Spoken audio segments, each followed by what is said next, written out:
Hi everyone. I wanted to make a quick video about my efforts to try to upgrade the speakers on my 2015 CVO Street Glide. It's got the Boom 2 audio system from the factory. It's got two amplifiers, one in the fairing, one in the saddlebag, and it's basically considered the Boom 2 amplifier 8 speaker system. Okay, so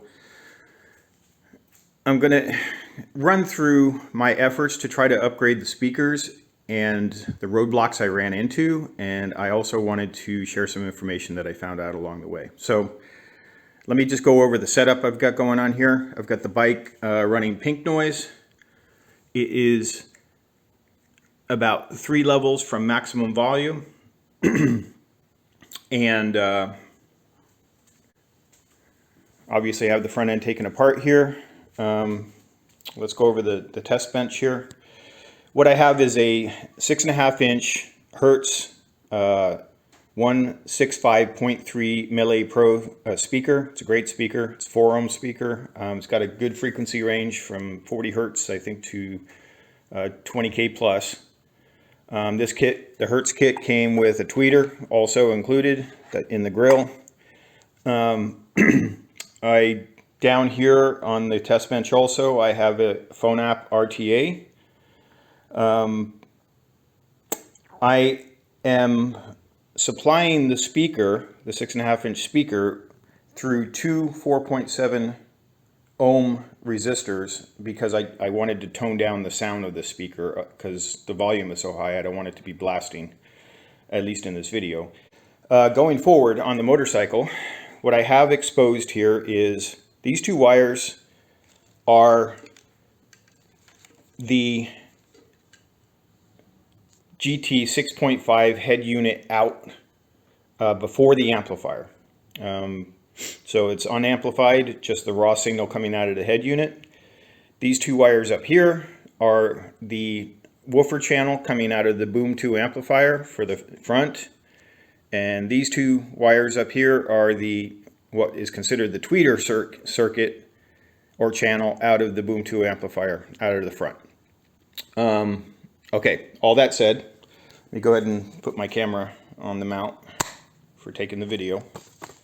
All right. Okay, so what I'm going to go over is the fact that, you know, when I installed the Hertz speakers into the front of the bike with using the Boom 2 system, it did exactly what people reported it would do. It was too quiet. I was going down the road, basically maximum volume, and I could barely hear the speakers. I mean, I could hear them at lower speeds, but as soon as I got up to about 60 miles an hour, it's pretty much washed out.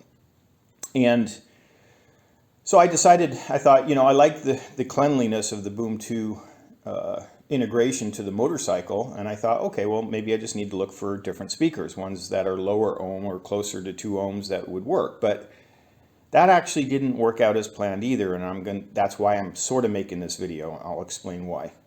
All right, the first thing I want to go over is that the Harley factory speaker actually has, it's 3 speakers.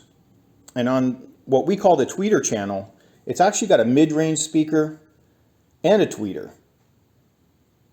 And on the woofer channel of the Boom 2 amplifier, it's got a woofer, or a lower range speaker.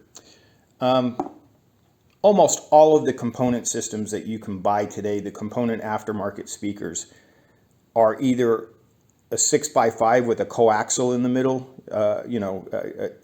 in the center of the speaker, or you're going to get a 2-speaker component system, because they're saying, oh, well, you can hook, the tweeter up to the tweeter channel of the amplifier, and you hook the full range up to the woofer channel of the amplifier.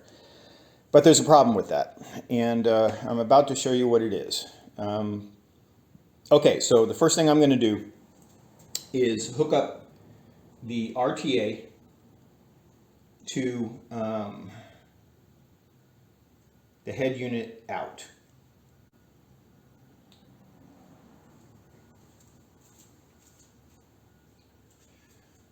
Okay, so if you're looking at the RTA, you can see that it's actually got a pretty flat profile coming out of the head unit, which is actually already known. There's a lot of tuners out there, I've seen it on the web, that say when the GT 6.5 head unit is flashed with the Boom 2 amplifier 8 speaker profile, that it produces one of the flattest curves that this head unit can put out. So they don't even reflash it.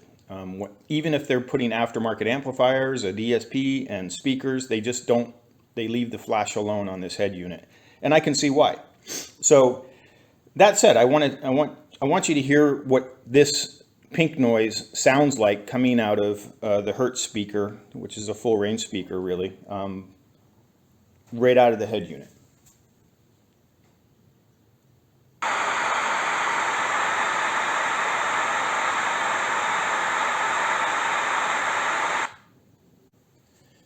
Okay, so you got a sense for, it's not very loud, but you got a sense for what a full range frequency profile sounds like on the speaker. So now what I'm going to do is I'm going to move the RTA up to the woofer channel on the outlet of the amplifier.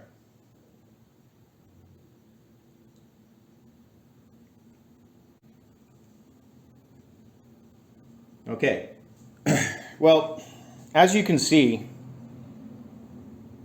the Boom audio amplifier has internally built crossovers that are programmed into the amplifier, and it can't be adjusted. There's nothing you can do about it.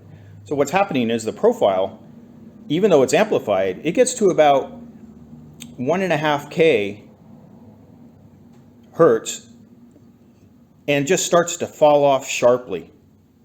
And there's nothing you can do to change this. Even if you put a DSP between the head unit and the amplifier and you start making adjustments on the DSP, the Harley Boom 2 amplifier's internal crossover is going to kill all the high frequency notes on this channel. There's no way around it because you can't reflash the profile in the amplifiers, at least not that I know of anyway. So I want you to hear what it sounds like on this channel.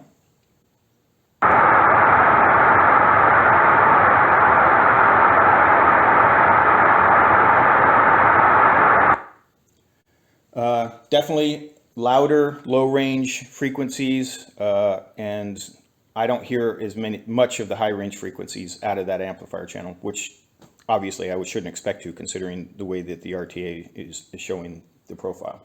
So let's go ahead and move the RTA up to the amplifier out on the tweeter channel.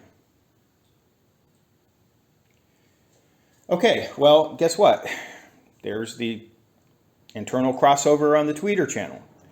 And actually, I used to think of it just as a tweeter channel on the amplifier, but what I'm starting to realize it's actually a mid-range tweeter channel, which sort of makes sense when you look at the Harley speaker, because it has mid-range and tweeter on this channel.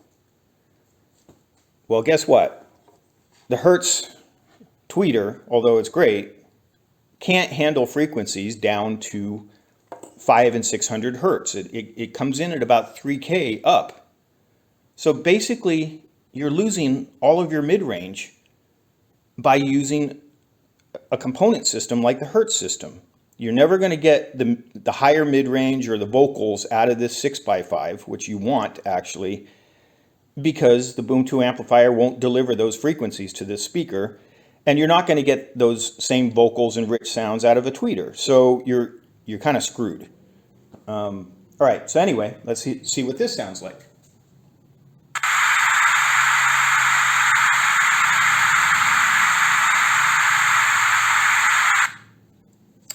And as expected, no bass frequencies and a lot of high mid-range and tweeter sounds. All right. That's pretty much why, I mean, you'd have to find a component speaker system out there that's running at about 2 ohms, has high sensitivity, and actually has a mid-range and a tweeter combined. And I don't know of any, because I know that the Hertz speakers are essentially 2 component speakers. The other popular choice is the Infinity Kappa 600X for the front and the 900X for the rear. Well, again, they're two component speaker systems. They don't have a mid range on the for the Boom 2 output channel on the tweeter mid range circuit. So what I'm going to do now, without talking too much more, is I'm just going to move between the head unit to the woofer to the tweeter output, one after another, so that you can hear them one after another and you can see the changes on the RTA. So, and I will just say which one I'm on just so you know. Okay, so here we go. I'm going to go ahead and move it down. We're going to do the head unit out first.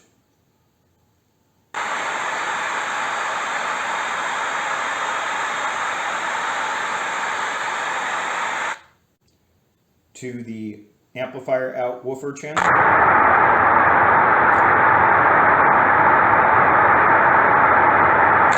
To the amplifier out tweeter channel.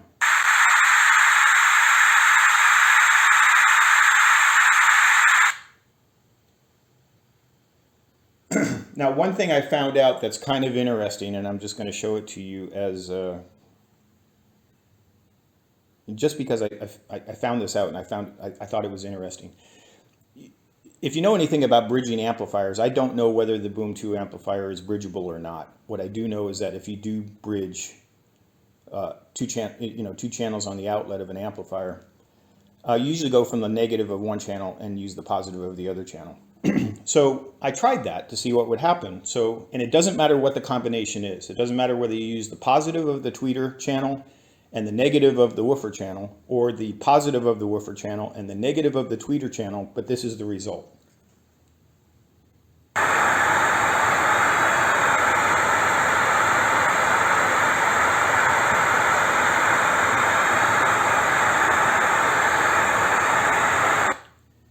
So what's interesting about this is, as you can see on the RTA, and you could hear it in the speaker, is that on the amplifier outlet, when you're using the positive of one channel and the negative of the other channel, you get the full frequency.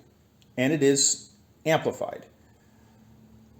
The downside is it's not amplified as strong as the output from the woofer channel alone.